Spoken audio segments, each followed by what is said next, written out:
Dream of the Red Chamber, Chapter 65.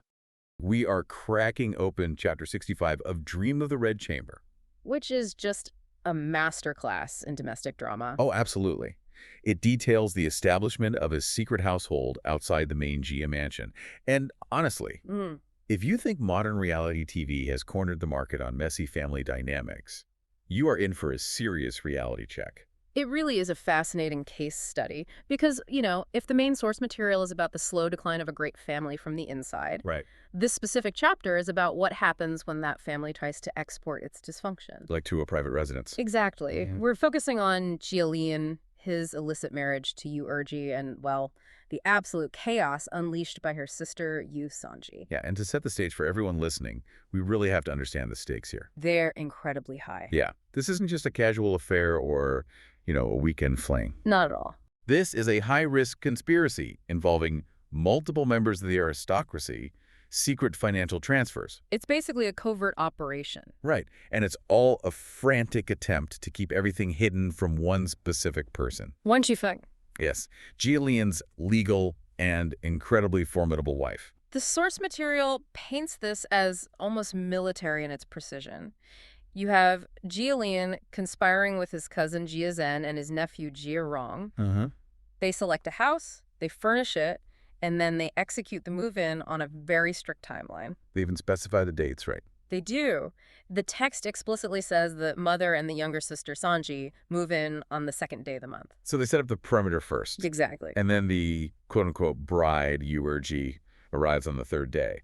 But the details here are just so telling about the power dynamic. The transportation detail. Yes. The sources highlight that she's moved at the fifth watch. Which is essentially the crack of dawn. Right, before anyone is awake. And she arrives in a plain sedan chair. That detail is crucial. Why is that? Because a plain sedan chair is the vehicle of anonymity. A woman marrying into the Jia clan, even if she were just entering as a concubine, would typically have a procession. Noise, color, celebration, that sort of thing. Exactly. But here, she's being smuggled in like contraband. Wow. Contraband. It underscores that while this is a marriage in Jia mind, legally and socially, it is a theft. He is stealing a wife right under Shifeng's nose. It's smuggling, plain and simple. But, once those doors are closed, they enact this fascinating simulation of legitimacy. They really do. The text describes a full wedding ceremony. They're bowing to heaven and earth. They're burning paper horses. Yeah. It's elaborate. I mean, why go through all that pageantry if it's a secret? Because rituals create reality. Oh, true. The burning of paper horses is highly significant. It's a ritual usually reserved for valid unions or offerings to the dead. Like a message sent to the heavens. Precisely. By performing this, Jia is trying to sanctify a relationship that is, by the laws of his clan, entirely illicit. He's playing house. He is building a bubble where he can pretend Wang Shifeng doesn't exist. He wants the feeling of being a husband without the oversight of being a subordinate in the main mansion. And inside that bubble, the transformation of Erjie is immediate. She abandons her old clothes, dresses brand new, and just settles right into this role. She embraces the fantasy. She does. But what really struck me in the reading is how aggressively Jia tries to enforce this fantasy on everyone else. Yes, the gag order. Right. He doesn't just hide her. He tries to elevate her status above his actual wife within these walls. It's a complete psychological break from reality. He issues this gag order to the servants. They are strictly forbidding from even mentioning Wang Shifeng's name. And he demands a specific title for Erjie. Yes. He commands them to address Erjie as Nai. Which means mistress or grandmother. Right? Yes. In the strict hierarchy of the household, that title belongs exclusively to the legitimate wife. So by giving it to Erjie, By transferring that title, he is verbally erasing Shifeng from existence in this space. it's like he's trying to manifest a new reality through vocabulary alone. And he actually backs it up with hard cash, which surprised me. The allowance? Yeah, the sources mention he provides an allowance of 5 taels of silver a month for expenses. Now let's unpack the economics here. Sure. 5 taels isn't chump change for a commoner, right? No, not at all. For a commoner family, 5 taels is a very comfortable living wage. But in the context of the Jia clan, Yeah. it's a budget household. Wang Shifeng manages thousands of taels on a daily basis. Oh, wow. Okay. However, the much more significant financial move, and the one that really shows Jilian's desperation, is the transfer of his private savings. Oh my goodness. This part blew my mind.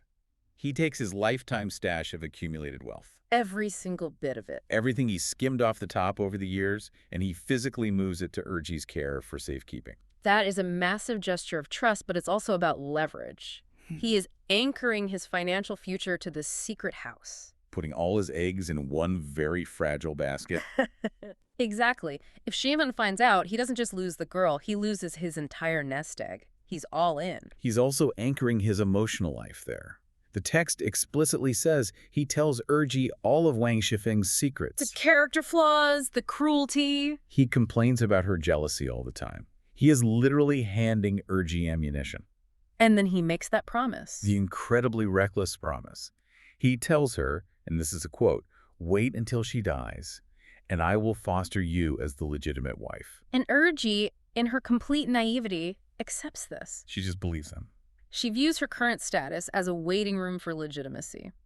She believes that if she is patient and just plays house, the obstacle, meaning Chef Feng, will eventually be removed. It's a total delusion. It is, but it's a delusion that keeps the household peaceful for about 2 months. They're living in the eye of the storm. But storms move, and the external world inevitably intrudes. It always does. And it intrudes in the form of Jia Zhen. This is Jia Lian's older cousin, the head of the Ningguo mansion. And I have to say, the dynamic here shifts instantly from a romantic secret to something much more predatory.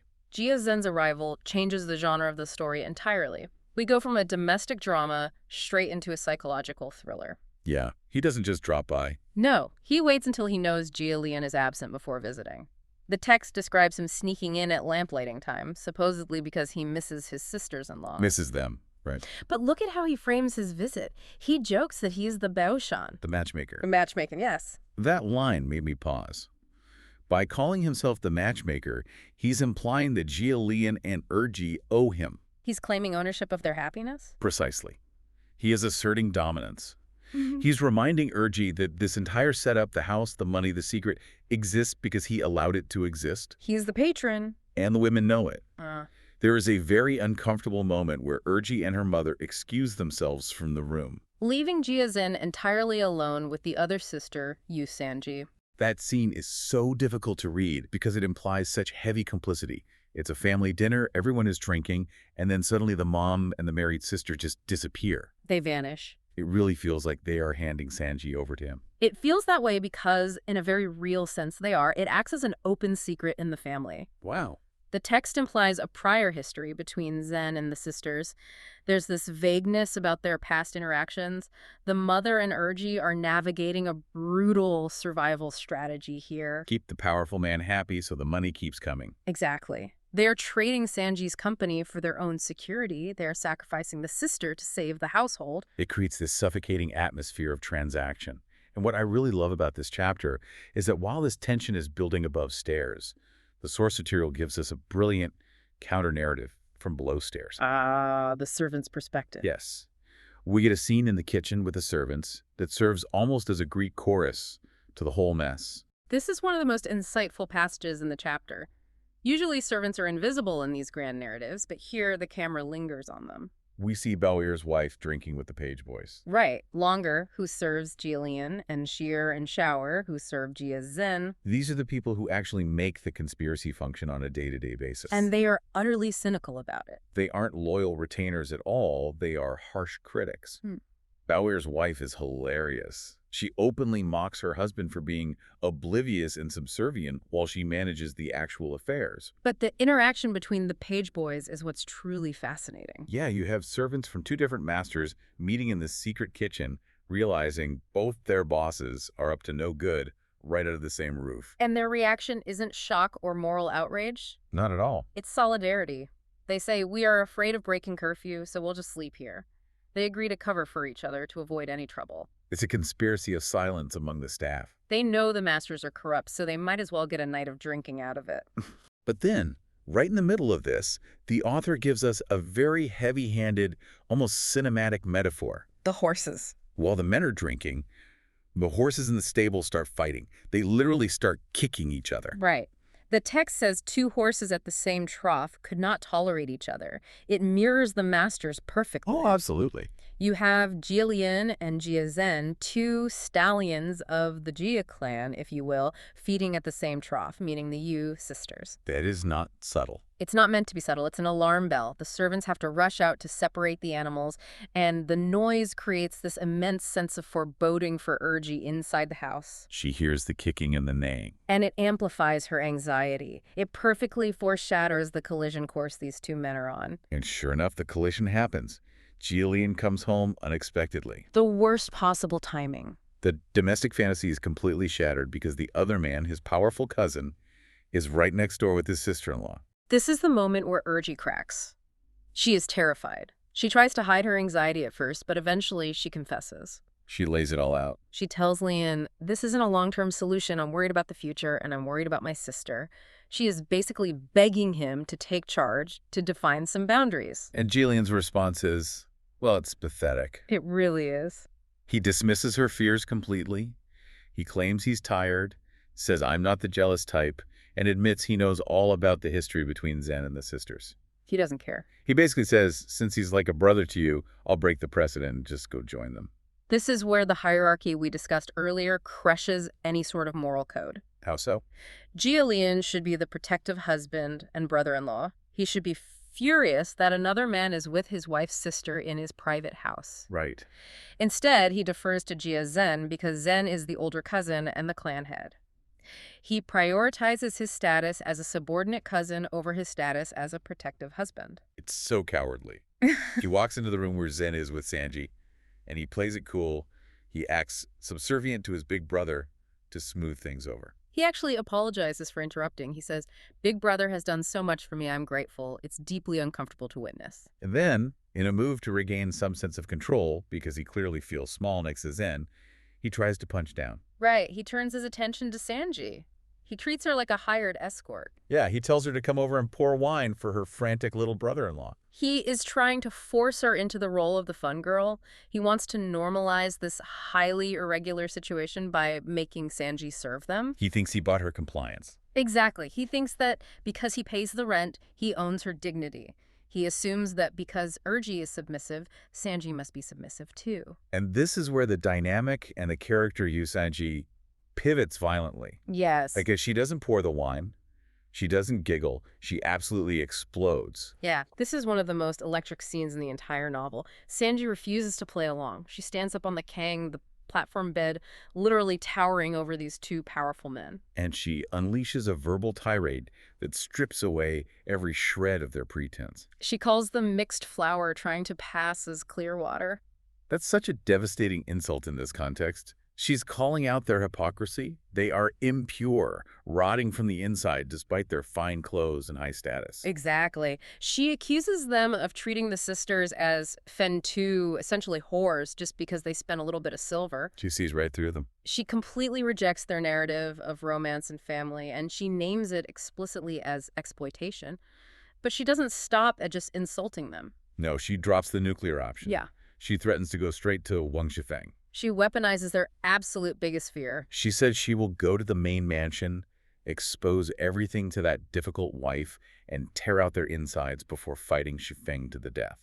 It completely paralyzes them. You really have to understand, Jillian and Jia Zhen operate on the core assumption that women in this position are ashamed. That they want to hide, too. Right. They assume the mistress wants to stay hidden just as much as the husband does. Fengjie proves that she has absolutely no shame left to lose. And because she has no shame, she has no fear. Precisely. The physical description of this scene is wild, too. She grabs the wine pot, drinks heavily herself, which was very unladylike behavior for the time, and then she aggressively grabs Jillian. The text says she grabs him by the neck. She inverts the power dynamic entirely. She forces wine down his throat. She terrifies them. Jillian sobers up instantly. Jia Zhen deeply regrets ever coming over. And in the climax of the scene, she demands her sister Erjie come back into the room so all four of them can have fun together. But it's not the fun the men wanted, it's a hostage situation. That is such a great way to put it. She traps them in their own sick fantasy. They wanted a playful, illicit affair. Fine, she'll give them shameless and spicy, but completely on her terms. And the source specifically notes that the men, who consider themselves absolute experts in the wind and moon, meaning romance and seduction, are completely silenced. They don't know what to do. They are trapped. She forces them to sit there and endure her domination of the scene. By fully embracing the label of the wild or shameless woman, she actually reclaims her autonomy, She becomes unmanageable. which is the one thing the aristocracy cannot handle. It really challenges the damsel trope we usually see. Erjie is the traditional tragic figure.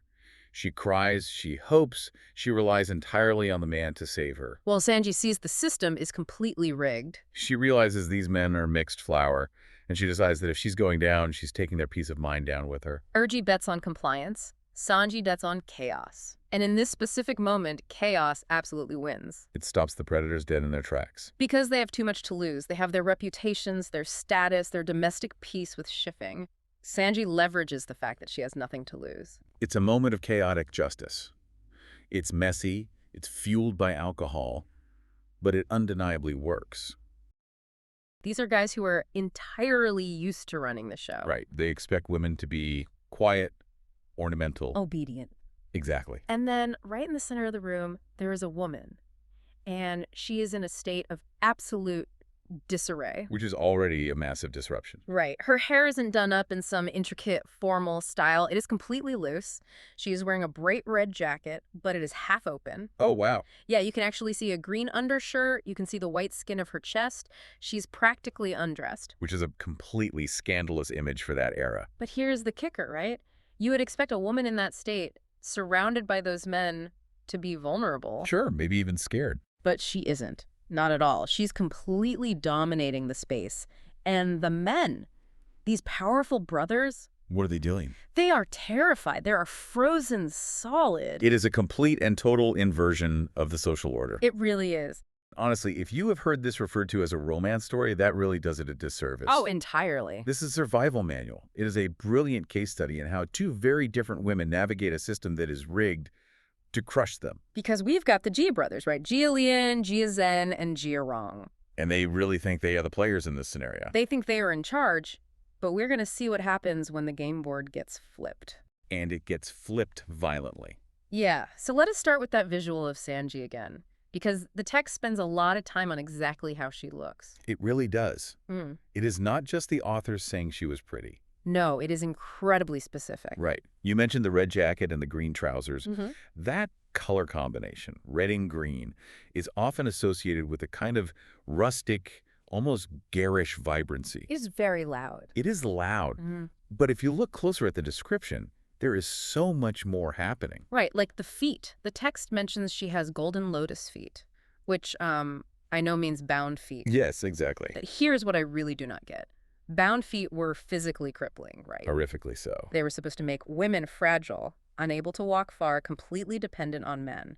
So how on earth is she dominating a room of men when she can barely stand? And that right there is the paradox that freezes them. Real. Yes. You have to understand, the Golden Lotus was the ultimate fetish object of the era, but it was also the ultimate symbol of female restriction. A woman with bound feet is usually stationary, demure.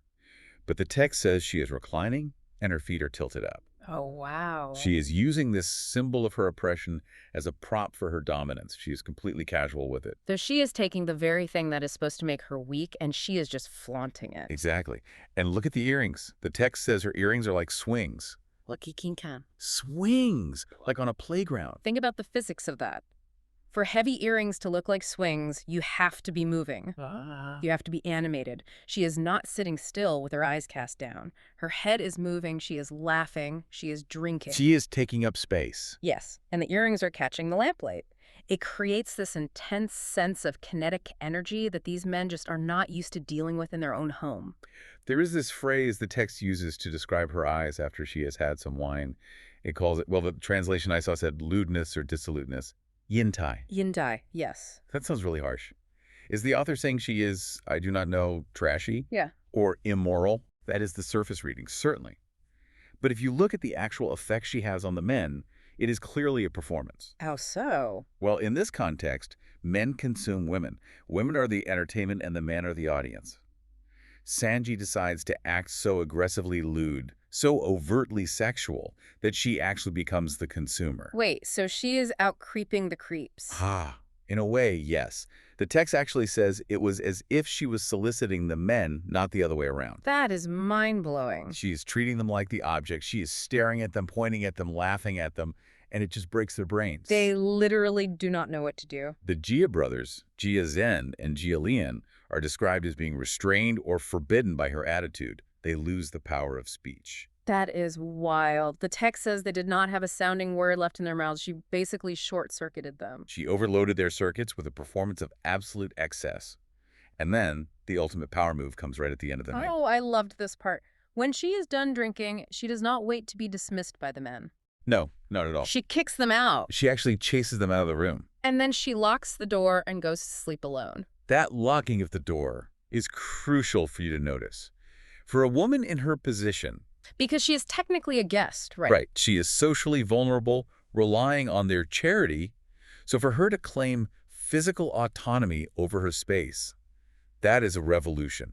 She decides when the party starts, and she decides when it ends. But this is not just a one-night thing, right? She does not just get drunk and assertive once. This actually becomes her standard operating procedure. Yes, it does. I like to call it the scorched earth strategy. That is a very apt name for it. Because the next day, she does not apologize. She gets worse. She starts verbally abusing them. She screams at the servants, but she is really screaming at the men. Right, sending a message. She accuses them of tricking widows and orphans. Which, if we are being completely honest, is technically true.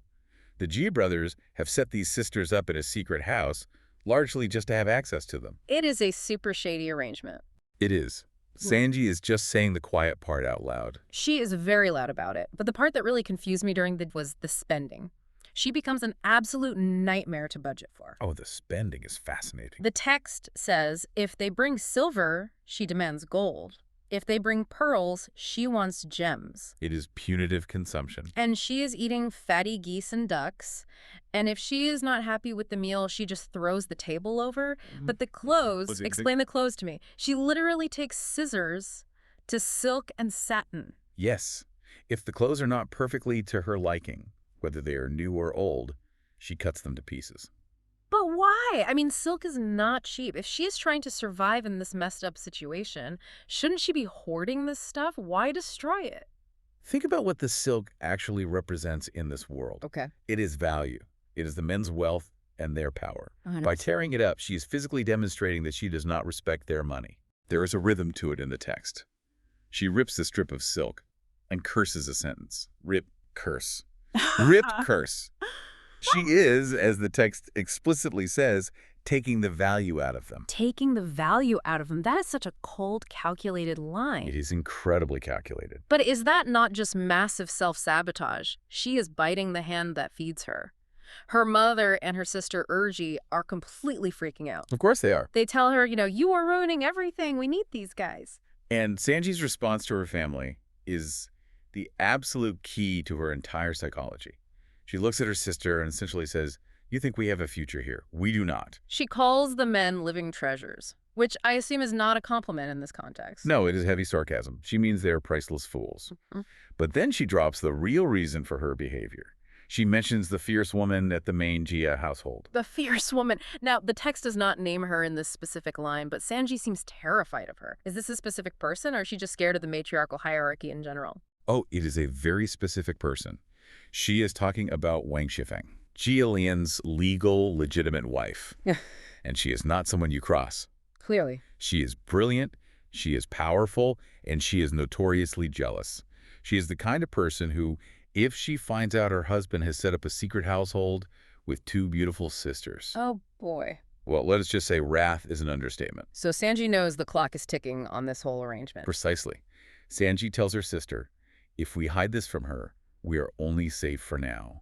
But one day she will know, and there will be a huge storm. Who knows who will live and who will die? Wow. So the partying, the spending, the tearing up the silk, it is not madness at all. It is nihilism. It is a cash-out strategy. Her logic is perfectly sound.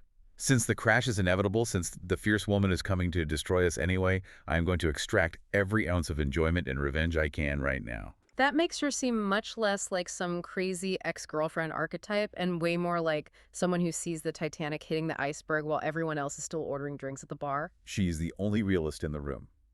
Now, that brings us to the other sister, you, Erjie. Because while Sanji is busy burning the furniture, Erjie is doing the complete opposite. This contrast is really the heart of the chapter.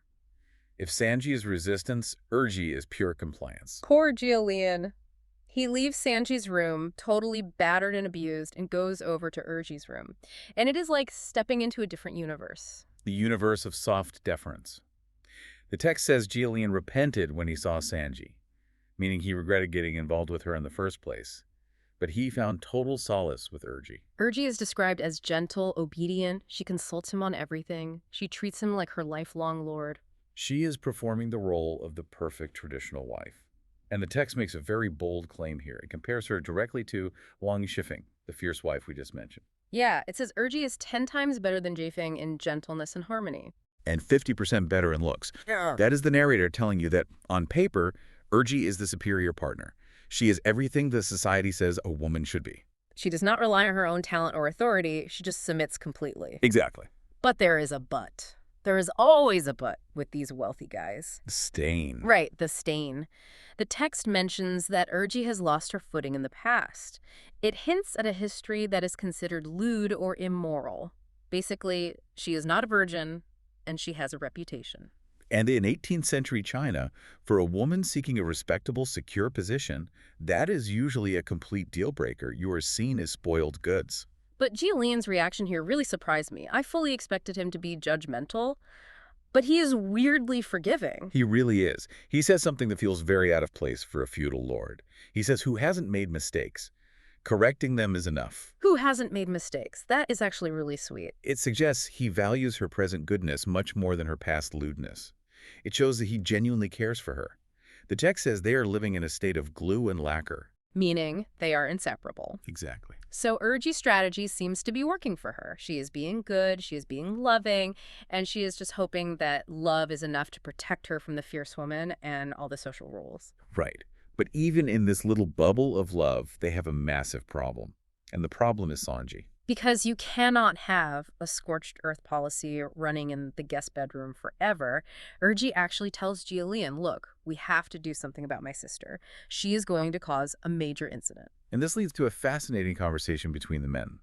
Jialian goes to talk to his brother, Jia Zhen.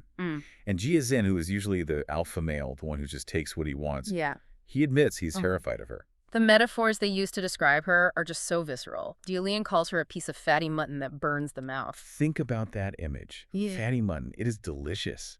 It is rich. You crave it. Right. But it is boiling hot. If you try to take a bite, it physically hurts you. It scalds your tongue. It is desire mixed with pure pain. Exactly. And then he switches to a more classic image. He calls her a rose. A rose is lovely, but the thorns are large.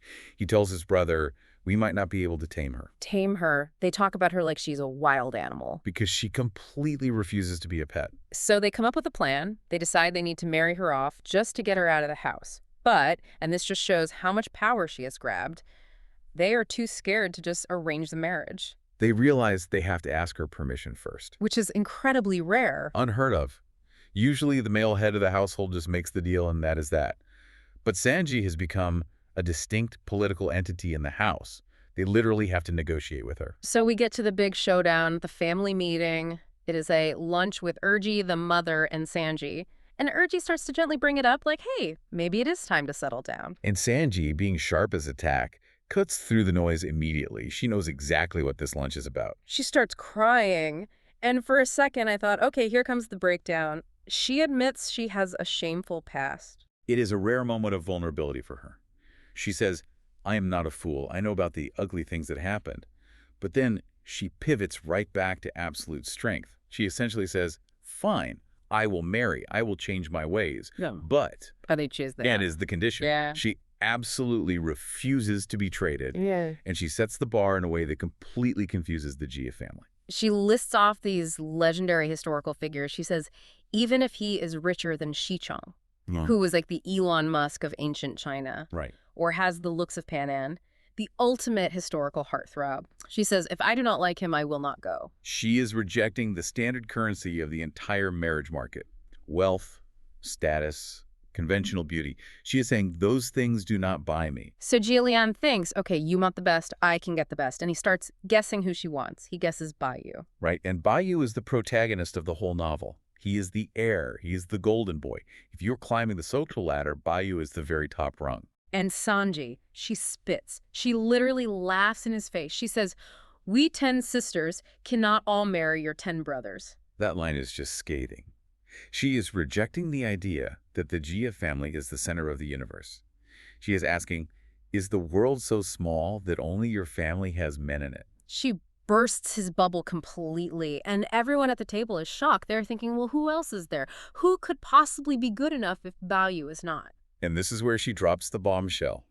The reveal that changes how you view the entire text up to this point. She smiles, which is honestly kind of creepy in itself after all the crying, and she says, do not look at the present. Just think back 5 years ago. 5 years ago. That completely stopped me in my tracks. It should. Think about the implications of that statement.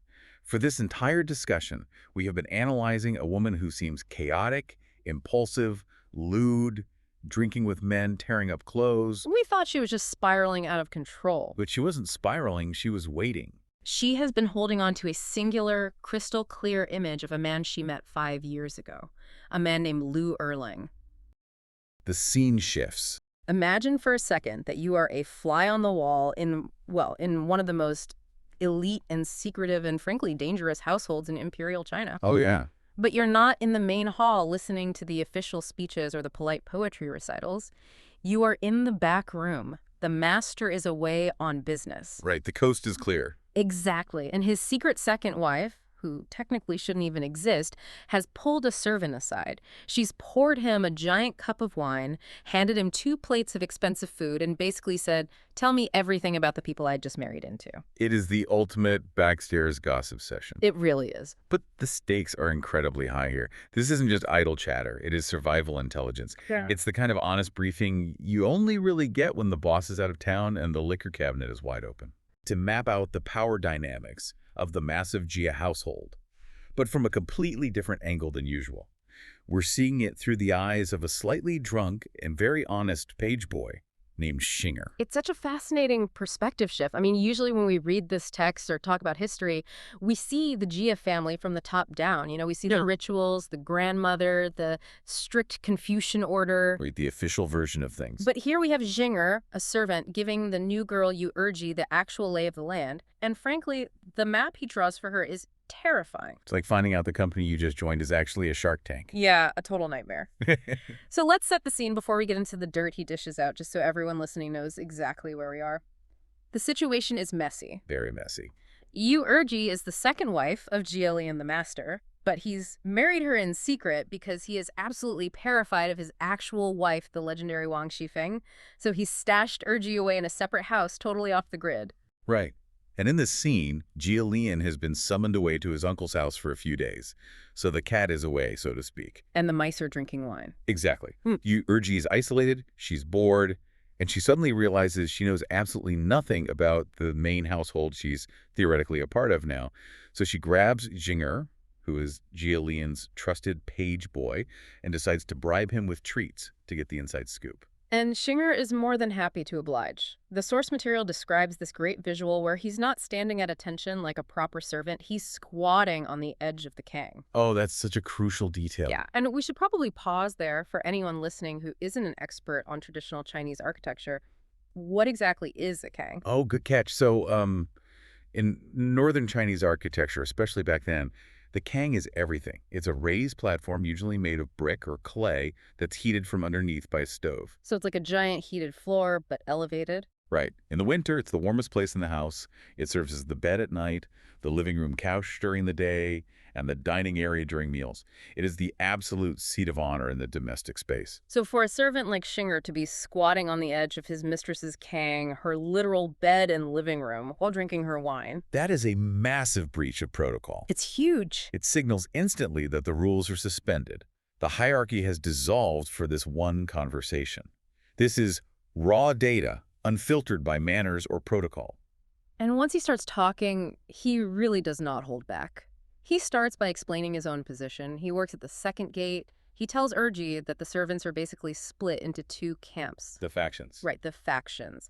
Those who are in the master's heart, meaning Jialian's crew, and those in the mistress's heart, meaning Wang Shifeng's spies. And this is where we get our first big aha moment about power in this family. Xing'er drops this tooth bomb. The servants are terrified of the mistress Wang Shifeng. They are not afraid of the master Jialian. Which feels totally backwards for the time period, doesn't it? I mean, you'd expect the patriarch to be the scary one. Exactly, you would. Yeah. But Xing'er essentially says, look, if we mess up with the master trick, he might yell, but it passes. It's fine. But the mistress, she's bitter. She's sharp. You do not cross her. Wow. It tells you everything you need to know about who actually runs the show. It's a distinction between soft power and hard power. And Shifeng absolutely holds the hard power. So let's unpack the character assassination he performs on Wang Shifeng, because he does not pull punches. He uses some metaphors that are just so visceral. He describes her as having a sweet mouth and a bitter heart. And 2 face 3 daggers. Yes, 2 face 3 daggers. That sounds like a horror movie villain. It really does. It implies that for every smile she gives you, she has multiple concealed weapons ready to strike. It's the unpredictability that scares the servants so much. And it gets worse. He says she is a basin of fire on the surface, but a knife underneath. It's this whole idea of performative warmth masking lethal intent. But I think my favorite analogy, and we definitely need to explain this one because it's culturally specific, is the vinegar comparison. Oh, yes, the vinegar. So in Chinese culture, the idiom for jealousy is eating vinegar. Eating vinegar. Right. The idea is that jealousy leaves a sour taste in your mouth and makes your face pucker up. Yeah. So a jealous woman is often referred to casually as a vinegar jar. A jar, like a normal container you keep on a shelf. Exactly, a jar. But Xing'er tells you, Erjie, that if a normal jealous woman is a vinegar jar, Wang Shifeng is a vinegar vat. A vat. A vat. We're talking about an industrial-sized fermentation cistern here. That is hilarious, but also terrifying. He's trying to convey the sheer scale of her possessiveness. It's not just a little personality quirk. It is a monumental force of nature. She is a swimming pool of jealousy. But it's not just that she's jealous, right? It's how she actually manages that power.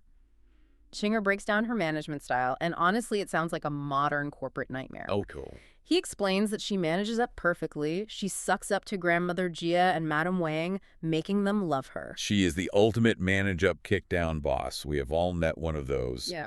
Xing'er explains that she spends all her energy charming the grandmother, who's essentially the CEO of the family, so effectively that, as he puts it, she says 1 is 1 and 2 is 2, and no one dares to stop her. So she secures her cover from the top, which gives her total free rein to terrorize the bottom. Precisely.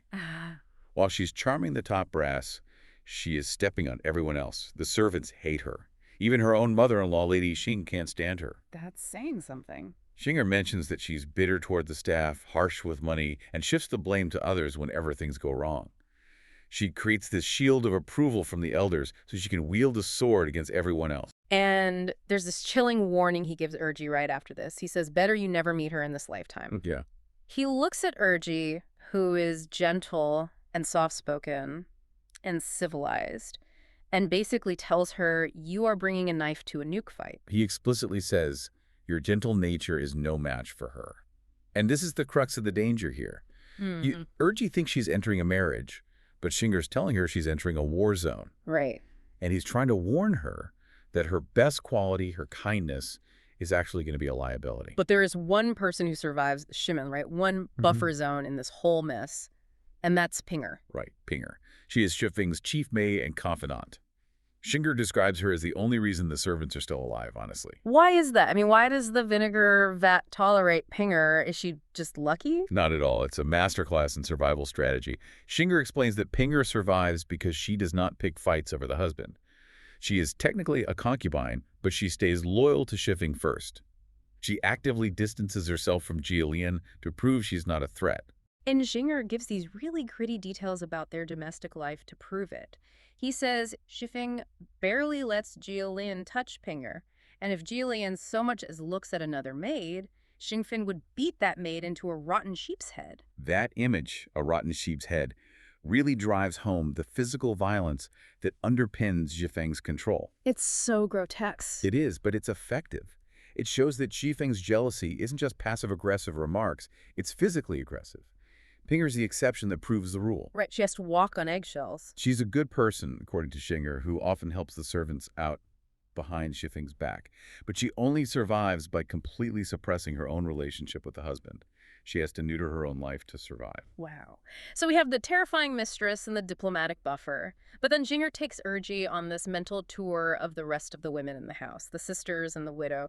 And I love this part because he gives them all nicknames. It's like he's reviewing them on Yelp. The nicknames are incredibly revealing.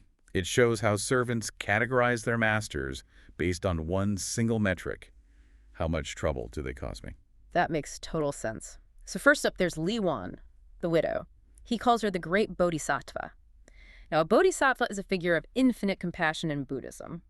That sounds like a huge compliment. It sounds like one, and in a moral sense, I suppose it is. She's virtuous.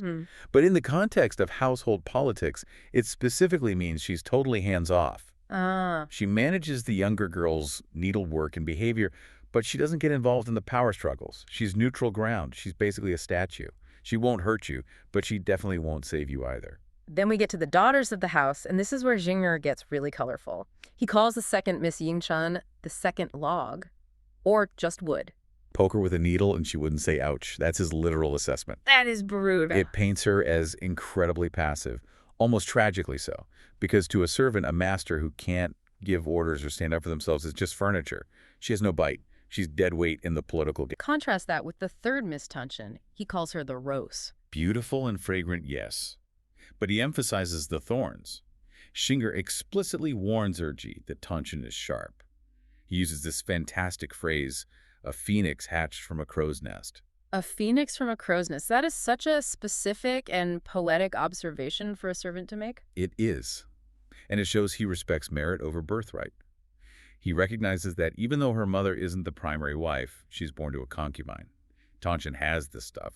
She has this incredible commanding presence. She's the only one who might rival Shifeng in terms of capability. So if Shifeng is a broadsword, Tuncheon is a scalpel. Exactly. And what about the fourth Mrs. Shin? She's young and aloof. Yeah. He says she doesn't get involved at all. She's essentially a non-entity in the servant's daily struggle. Okay, but here is where it gets really sunny. And by funny, I mean slightly absurd. Jingsan talks about the two outsiders, the cousins visiting the house, Lin Daiyu and Xu Baochai. Now, these are the main heroines of the book, right? They are. To the reader, they are these complex, emotional, tragic figures. Yeah. But to the drunken page boy, they are the goddesses. They aren't even the same species as the rest of the household. He describes Lin Daiyu as a sickly Shishi. Shishi was one of the legendary beauties of ancient China, famous for being frail and clutching her chest right. Right.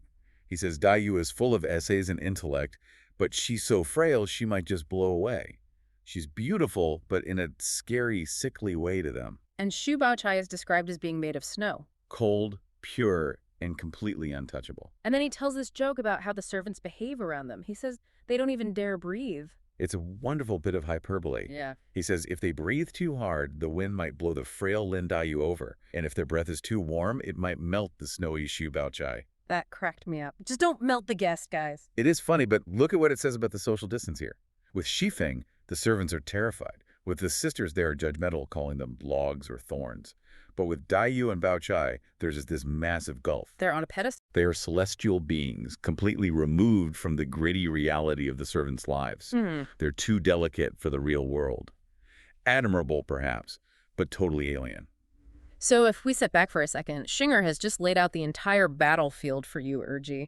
He has identified the enemy Shifeng, the neutral parties like the bodhisattva and the log, the sharp ones like the rose, and the aliens, the goddesses. He has handed her the cheat codes to the level. He really has. So what is her reaction to this massive data dump? This is the tragedy of the scene. She laughs it off. She laughs. She's just been told she's married to a man whose wife is a vinegar vat with 3 daggers, and she laughs. She treats it as a joke. She calls Shifeng a yaksha, which is a flesh-eating demon spirit, so she gets the concept. But then she pivots to this incredibly naive belief in manners. Oh, no. She basically says, well, if I treat her with propriety and politeness, what can she really do to me? The fatal error. I'll just be nice. Exactly. But Xinger, the drunk page boy, immediately shuts this down. He becomes the voice of harsh reality. He tells her it's not about manners. He says she will hate you simply because you are more beautiful than she is and because you are more popular. He even points out that Shifeng would hate anyone who threatens her position. He warns her explicitly. Yeah. He says she has a sweet mouth but a bitter heart. She's a fire on top and a knife underneath. He is practically begging Erjie to understand that being nice is not a shield against a sociopath. He's saying she will smile at you while she plans your funeral. The irony is so thick here. You have the servant who is technically at the bottom of the ladder, understanding the political landscape with crystal clarity. And then you have the new wife who is technically mistress, completely underestimating the danger. It's a classic case of what we call the servant's gaze meeting naive optimism. Shinger sees the machinery of the house because he gets crushed by it every day. He knows exactly how the gears turn. In Erjie. Yeah, Erjie is blinded by her own goodness and her belief in traditional rules. She thinks that if she acts like a proper wife, she'll be treated like one. But Shinger knows that in the Jia household, the rules are written by Wang Shifeng and Shifeng cheats. And he even throws in that bit about how Shifeng's hated by everyone. He says if it weren't for the grandmother protecting her, the others would have eaten her alive by now. He's trying to show Erjie that Shifeng's desperate and dangerous, not just strict. Right. He's showing that Shifeng's power is precarious, which makes her even more vicious. A cornered animal bites harder. And Erjie is walking right into the cage, holding a piece of lettuce, thinking she can make friends.